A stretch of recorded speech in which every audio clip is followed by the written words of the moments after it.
nous pourrons faire la lecture de la parole de Dieu.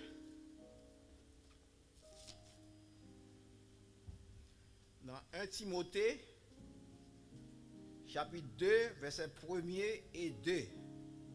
1 Timothée, chapitre 2, versets 1er et 2. J'exhorte donc, avant toute chose, à faire des prières, des supplications, des requêtes, des actions de grâce pour tous les hommes, pour les rois et pour tous ceux qui sont élevés en dignité, afin que nous menions une vie paisible et tranquille en toute piété et honnêteté. Que le Seigneur a béni lecture ça pour édification d'âme chacun de nous.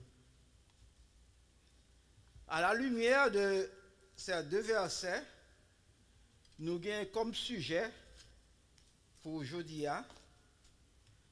prescription pour la paix et la liberté en ce temps de fête d'indépendance.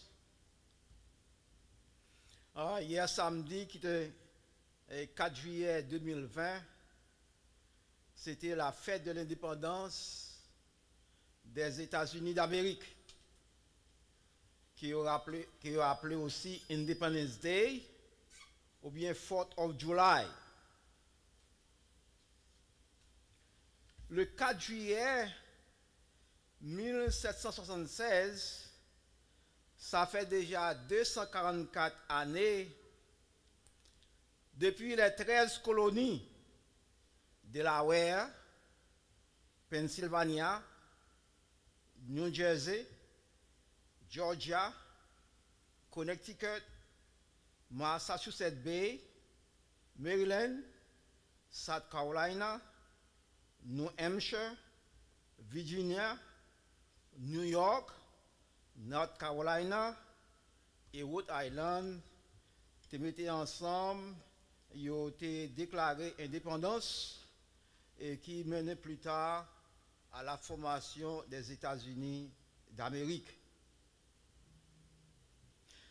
Pour nous pas besoin, nous pas oublier aussi que les Haïtiens ont aidé les Américains dans la guerre de l'indépendance, dans la guerre révolutionnaire. Comme nous avons regardé une figure ça sur l'écran, c'était réellement un monument qui a été dressé à Georgia, à Savannah, à l'endroit des Haïtiens qui ont aidé les États-Unis d'Amérique dans la guerre de l'indépendance. Donc, à la bataille de Savannah, Georgia, en octobre, le 9 octobre 1979, les chasseurs volontaires de Saint-Domingue, formés des hommes libres de Saint-Domingue, ils ont été combattus à côté de l'armée du général Benjamin Lincoln et ils ont été distingués par les bravoures. Et en reconnaissance à leurs exploits, les actions, le secrétaire d'État des États-Unis, sous Franklin Delano Roosevelt, il a été dédié une plaque, des plaques qui ont été dédiées à ces chasseurs de Saint-Domingue, ces chasseurs volontaires de Saint-Domingue, le 25 avril 1944, à la cathédrale de Saint-Marc, Haïti, mais qui s'est écrit dans la plaque ça, qui est écrit en français et en anglais. Nous payons aujourd'hui tribut au courage et à l'esprit des volontaires haïtiens de 1779 qui risquèrent leur vie pour la liberté dans les Amériques. Today, we pay tribute to the courage and spirit of those Haitian volunteers who in 1779 risked their life for the cause of American liberty. 4 juillet ou fête de l'indépendance des États-Unis, est toujours célébré avec des jeux d'artifice, des parades, barbecue, carnaval, foires, pique-niques, concerts, jeux de basketball, réunions de famille, cérémonies, discours politiques, etc., etc. Les jeux d'artifice du 4 juillet sont souvent accompagnés de chants patriotiques tels que l'hymne national, Star Spangled Banner, God Bless America, America the Beautiful, This land is your land. Année ça, les États-Unis célébraient le 4 juillet au jour de l'indépendance, au milieu des protestations contre les policiers, la brutalité des policiers à travers le pays. Dr. Capé était sous et pour nous brutalité pendant ces semaines qui se passent, la brutalité des policiers. Et au milieu de pandémie de Covid-19, des milliers de victimes du coronavirus. Haïti, un pays libre et indépendant, depuis 1er janvier 1804, ça a déjà fait 216 ans. Est-ce que vraiment nous autres, les Haïtiens, nous apprécions l'indépendance nous? La Rousse dit l'indépendance, c'est la situation d'une personne, d'une nation qui n'est soumise à une autre autorité, qui est libre de toute dépendance, qui ne dépend de personne. Est-ce que réellement nous gagnons indépendance nous en reconnaissance? Est-ce que nous vraiment vivons indépendance nous? Est-ce que réellement nous réellement libres? L'indépendance et la liberté, ils sont liés ensemble. Ils ne pas marcher sans l'autre. Liberté pas marcher sans indépendance. Indépendance pas marcher sans liberté. Nous lisons dans Galates, chapitre 5, verset 13. C'est pour la liberté que Christ nous a affranchis. Demeurez donc fermes et ne vous laissez pas mettre de nouveau sous le joug de la servitude. Frères, verset 13, frères, vous avez été appelés à la liberté. Seulement, ne faites pas de cette liberté un prétexte de vivre selon la chair, mais rendez-vous par la charité, serviteurs les uns des autres.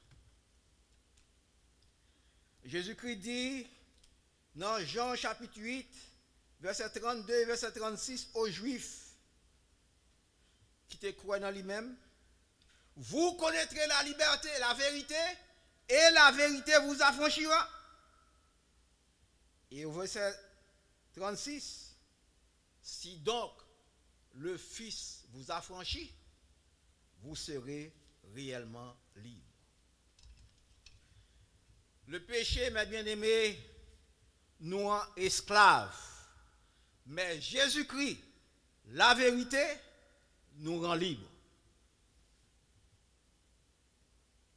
Et notre liberté, elle est racine dans la foi. Lorsque nous avons regardé les documents des pays, des États-Unis ou bien Haïti, nous avons documents de liberté révélés, documents de liberté révélés la foi en Dieu.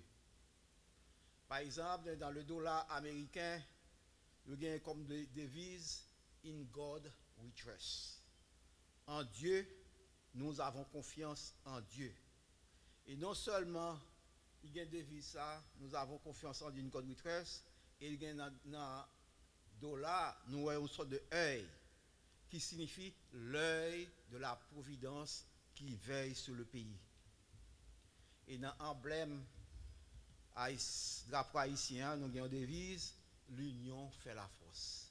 Et c'est seul le monde qui a union, c'est lorsque réellement on est en Christ, on est uni. Mais sans Christ, pas de union vraie. C'est pour ça que devise là, nous gagnons union fait la force, mais lorsque on regarde dans le pays, nous pas de union vraie.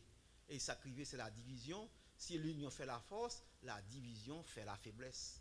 Et c'est ça que nous voyons que faiblesse, la caille nous, parce que réellement, nous avons des devises là, c'est vrai, mais nous pas appliquer des devises là.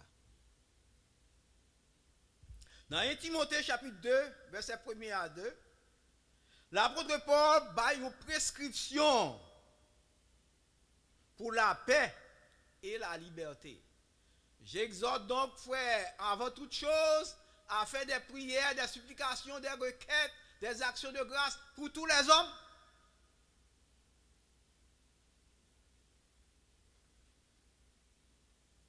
Premièrement, la prière, dans la prescription ça, et prescription ça que l'apôtre Paul baille là, et pour nous avoir la paix et la liberté, pas bien l'autre bagage qui c'est la prière.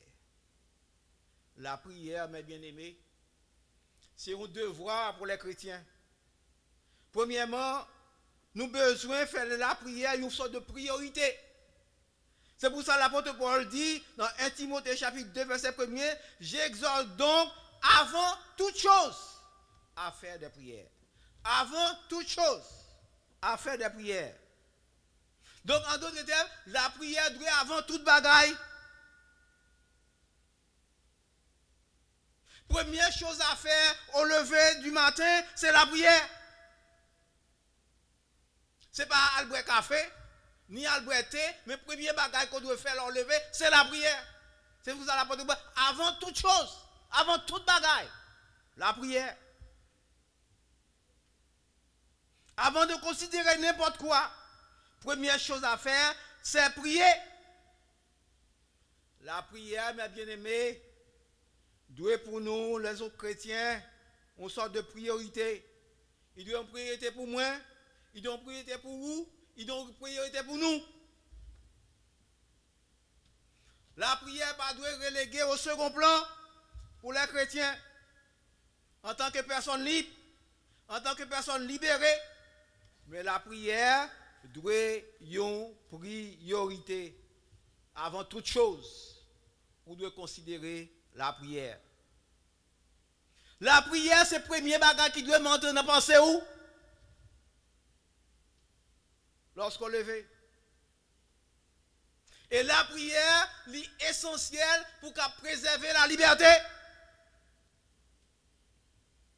Si vous ne parlez pas esclave de Satan, si vous ne parlez pas esclave du péché, vous avez besoin de faire de la prière votre priorité.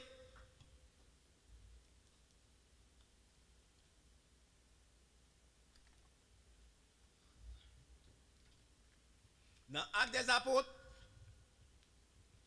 chapitre 16, verset 25 et verset 26, la parole de Dieu nous dit, vers le milieu de la nuit, Paul et Silas priaient et chantaient les louanges de Dieu et les prisonniers les entendaient.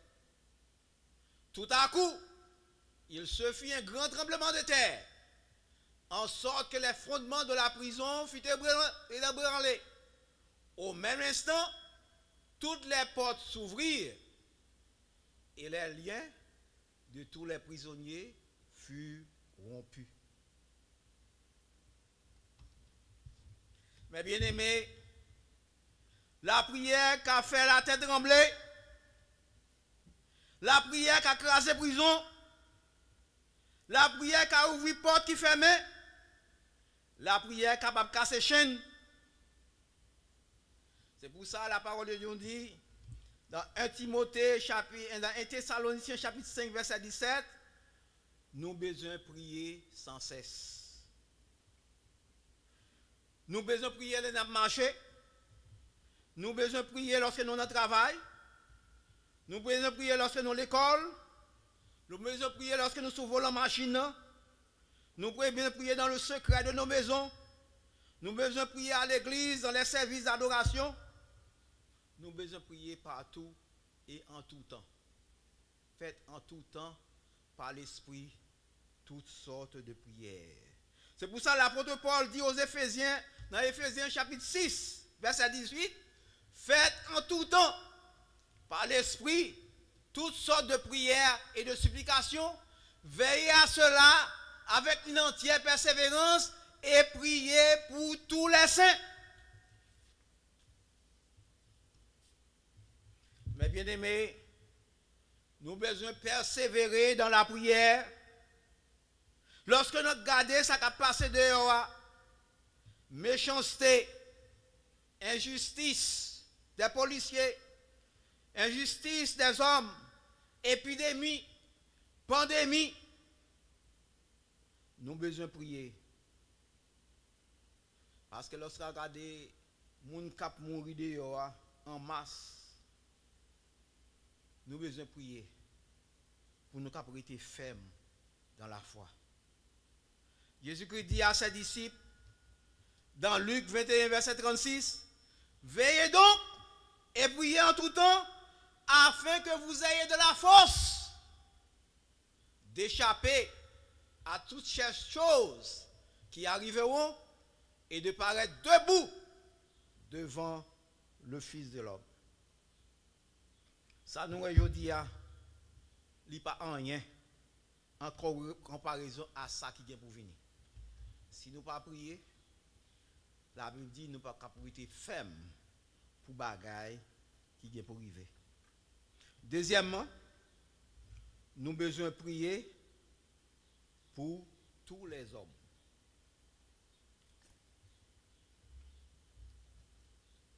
Non seulement nous devons faire de la prière, une priorité pour peut-être nous, mais la Bible dit nous avons besoin de prier pour tous les hommes.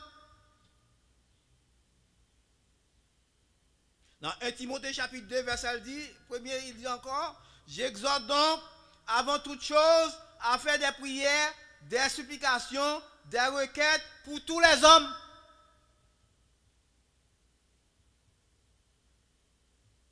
L'apôtre Paul lui recommande nous pour nous prier pour tous les hommes, pour tout un chacun en particulier.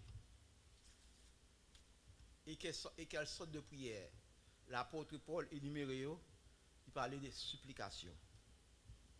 Supplication, c'est lorsqu'on a demandé bénédiction pour voisins ou a demandé bénédiction pour les autres. Un peu de fois, nous avons tendance à maudire l'autre monde. Mais la parole de Dieu nous dit, pas maudit, c'est pour nous bénir. Même lorsque nous avons fait du mal, nous ne pas maudire, mais de bénir. C'est ça la supplication. Ou à demander bénédiction pour voisins, pour prochains, pour frères. Et les requêtes, c'est ça nous relève aussi intercession. Leur prier pour des besoins spéciaux de tout le monde qui vous connaît. Et ce sont des requêtes, des intercessions. Et action de grâce, c'est remerciement. Leur remercier bon Dieu, non seulement pour ça bon Dieu fait pour vous, mais pour ça bon Dieu fait pour l'autre monde. Soit apprécier avec gratitude ceux qui nous entourent, tout ça qui entoure. On va apprécier ça avec gratitude.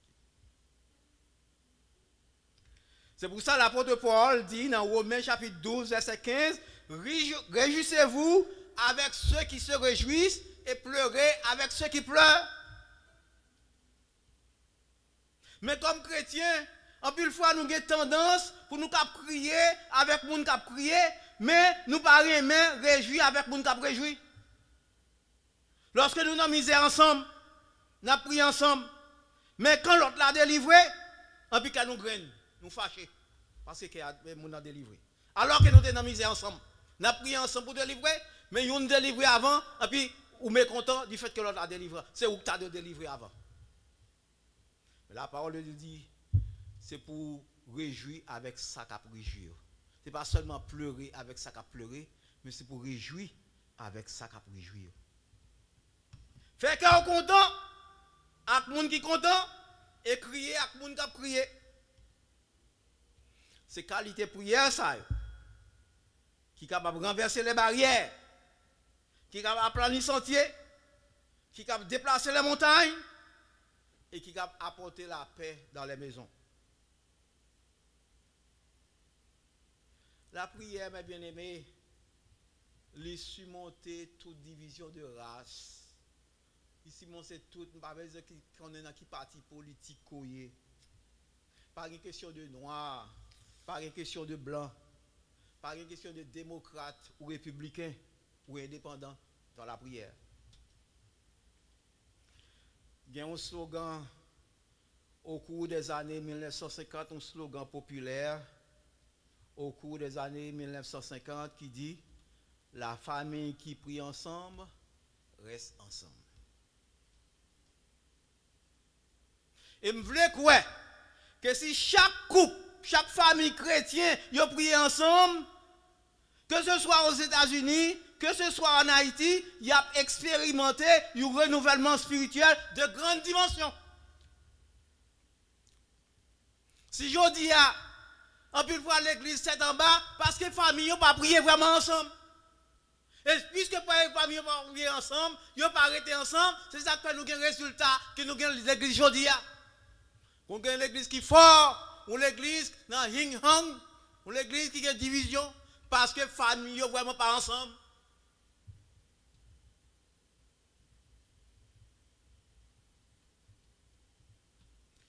Et dans l'époque ça, époque de pandémie ça, coronavirus 19 ça, Covid-19 ça, c'est là pour nous prier ensemble. C'est là pour pas de division dans la famille. C'est là pour pas de séparation dans la famille, mais c'est là pour la famille prier ensemble, puis qu'on prêter ensemble. Et me garantis, si la famille aurait été ensemble, si la famille aurait été priée ensemble, l'église que nous avons, par contre l'église qui est forte, ou l'église qui est puissante, lorsque nous prions pour les malades, malades vont guérir. C'est ça Jésus qui te dit à disciples. Mais miracle qui va accompagner les gens qui croient dans moi, non, moi, je vais prier pour malades, malades vont guérir.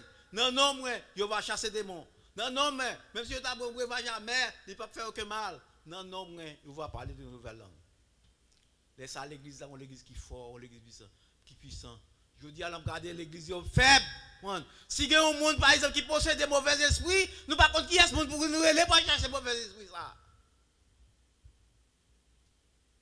Et nous ne pas encourager non plus tout le monde pour parler, parce que si on va pouvoir en forme, ce n'est pas réellement en harmonie, en accord avec la parole bon Dieu, démons ont sorti dans la tête de monde, la montré dans le sou. Nous sommes arrivés, ça qui arrivé les fils de Séva. Ils ont dit au nom de Jésus que Paul a prêché à sortir. C'est Jésus Paul là, mais ce n'est pas Jésus par eux. Vous avez besoin de faire de Jésus Paul là. Et ça qui est arrivé, la parole de Dieu dit, démons ont dit, je connais qui est ce monde Paul et je connais qui est ce monde qui Jésus, et nous-mêmes qui ça que nous y est. Et la parole de Dieu dit, démons sont sortis dans la tête de monsieur, dans la tête de l'homme là, ils sont entrés dans la tête de monsieur, c'est le cabinet. Ça fait que ça, il n'y a pas de Jésus à vrai. En plus, fois c'est théâtre, quand les gens qui jouent l'église. C'est acteur qui sont dans l'église. Il n'y a pas réellement observé bon Dieu avec tout cœur. Les gens finissent faire l'obéi avec Marie, ils finissent faire l'obéi avec madame, et puis dans dimanche matin, et puis il y a le Saint-Esprit qui est sur lui. Quand le Saint-Esprit ça, la parole de Dieu nous dit, cet esprit n'a pas habité dans nos cailles qui sale, mais il a pas habité dans nos cailles qui propre. Nous avons besoin réellement faire de la prière pour que la prière ait de puissance. Il faut nous en harmonie avec la parole de bon Dieu. Il faut nous mettre la parole de Dieu en application. Et troisièmement, l'apôtre Paul dit, nous avons besoin de prier pour les leaders politiques. En plus des hommes ordinaires, nous avons besoin de prier pour les rois. Et nous devons prier pour tout le monde qui est élevé en autorité, en dignité. Nous dit la parole de Dieu dans 1 Timothée chapitre 2, verset 2. Nous devons prier pour les rois et pour tous ceux qui sont élevés en dignité, afin que nous menions une vie paisible et tranquille en toute piété et honnêteté. Les différences politiques, mes bien-aimés, démocrates ou républicains, pas doivent empêcher nous pour nous prier pour les leaders politiques. Il pas doit empêcher nous de prier pour le président des États-Unis, de n'importe quel pays. Il ne peut pas empêcher nous de prier pour les magistrats. Il ne peut pas empêcher nous de prier pour les gouverneurs. La Bible dit aussi dans Romains, chapitre 13, verset 4, le magistrat est serviteur de Dieu pour ton bien. Entendez bien, le magistrat est serviteur de Dieu pour ton bien. Mais si tu fais le mal, crains, car ce n'est pas en vain qu'il porte l'épée, étant serviteur de Dieu pour exercer la vengeance et punir celui qui fait le mal.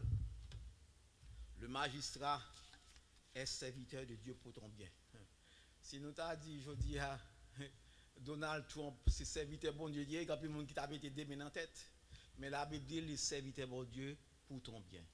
Car chaque, mettez dans la tête, la Bible dit pas d'autorité qui passe sortir de bon Dieu. Quelle que soit l'autorité, que ce soit pour punir, que ce soit pour juger, donc le bon Dieu a raison qui fait vivre l'autorité ça. Peut-être c'est pas besoin de juger la nation, il mettait tel président. Parce que c'est dans de Dieu. Parce qu'ils mettent tel ou l'autre tout, parce que son bon peuple. La Bible dit, on peuple qui est bon, là-bas où il y a un bon roi, mais on peuple tout qui est méchant tout, là-bas où on verra. C'est pour caler. La prière, mes bien-aimés, pour les leaders politiques, doit faire partie de chaque service dans l'église. Nous devons prier pour les leaders politiques. Chaque service, quel que soit le service, nous devons gagner. Nous devons besoin de prier pour les leaders politiques. Car la prière, pour les leaders politiques, capable de changer le climat politique là, côté nous vivons là, actuellement. La prière capable de changer toute bagaille. La prière capable de changer vie. La prière capable de changer famille. La prière capable de changer finances. Et la prière capable de changer les cœurs des rois. La prière pour les leaders politiques, mes bien-aimés, peut nous garder nous pour nous prier pour eux. Mais au contraire, la prière pour les leaders capable de garder nous forts et libres. Et c'est la raison pour laquelle l'apôtre Paul nous demande pour prier pour les rois et pour tous ceux qui sont élevés en dignité. Dans 1 Timothée chapitre 2, verset 2b. Et pour qui ça? Afin que nous menions une vie paisible et tranquille en toute piété et honnêteté. Ouais, pour qui ça nous besoin prier pour les rois, pour les leaders politiques? C'est pour nous mener une vie tranquille, pour nous mener une vie paisible, en piété et honnêteté sur la terre. Ah, imaginez, si pas de guerre autorité dans le pays, vous pensez que nous sommes capables de marcher dans New York? Vous pensez que nous sommes capables de dormir en paix là, si pas de guerre autorité? Pas plus de fois, parce que vous pas victime. C'est parce que vous connaissez un chef, une autorité qui est capable d'arrêter, de punir, de mettre dans la prison. Mais si vous ne connaissez pas de chef, pas d'autorité, vous pouvez faire n'importe ça qu'on veut. Vous n'êtes pas libre. Surtout aux États-Unis, côté pays qui ont des armes. Vous n'êtes pas vivre en paix. Vous n'êtes pas dormir en paix. Vous n'êtes pas marcher en paix dans les rues de New York et des États-Unis. Et des villes des États-Unis.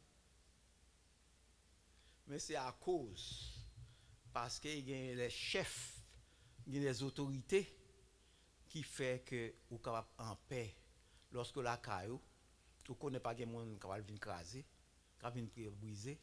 Lorsque dans la rue, donc vous va marcher, donc vous ne pouvez pas faire comme sauter, parce que vous connaissez des autorités qui sont là pour capable surveiller vous, des autorités qui sont là pour aider vous dans l'époque qui nous vivons là. Pour terminer, mes bien-aimés, l'apôtre Paul demande-nous pour nous faire de la prière notre priorité. Il demande-nous pour nous prier pour tous les hommes et demande-nous pour nous prier pour les autorités du pays. Et le but de prescription de Paul, de demande de Paul, c'est que la prière conduit à une vie paisible avec bonté et honnêteté. La prière conduit au déclin de violence, d'injustice, de confrontation politique acharnée. La prière promouvoit un esprit d'amour pour le pays, un esprit patriotique en santé. Que le Seigneur a fait la grâce, que le Seigneur a béni nous. Amen.